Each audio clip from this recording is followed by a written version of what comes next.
Market just close झालेलं आहे आणि मी आज ₹2200 प्रॉफिट कमवलेला आहे. आज सेटअप अगदी सिंपल होता. Market little bit gap down open झालं आणि मार्केटनी फॉल स्टार्ट दिला.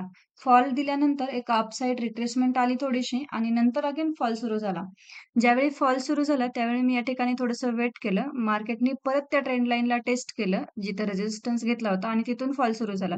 ज्यावेळी तिथून फॉल सुरू झाला त्यावेळी मी मी एंट्री घेतली या ठिकाणी 11:30 वाजता एंट्री घेतली आणि आपलं जे टार्गेट होतं आजचं ते होतं लोला. आजचा जो डे लो होता मार्केटने सकाळी लावलेला त्या ठिकाणी आपलं टार्गेट होतं आणि प्रीमियममध्ये जरी पाहाल तुम्ही तर एक स्ट्राँग मूव्हमेंट आपल्याला पाहायला भेटलेली आहे.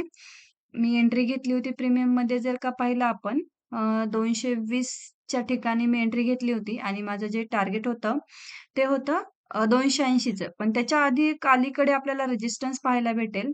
या ठिकाणी एक मी ड्रॉ करते. या ठिकाणी एक छोटासा रेझिस्टन्स म्हणू शकतो आपण, कारण इथून अपसाइडला स्ट्राँग मोमेंटम आले होते.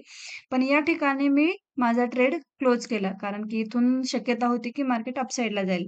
त्यामुळे मी माझा जो ट्रेड आहे तो क्लोज केला होता 255 ला मी ट्रेड क्लोज केला आणि त्यानंतर मार्केटने जी स्ट्राँग अपसाइड मोमेंटम दिलेली आहे, तर ती काय आपल्याला कॅप्चर करता नाही आली.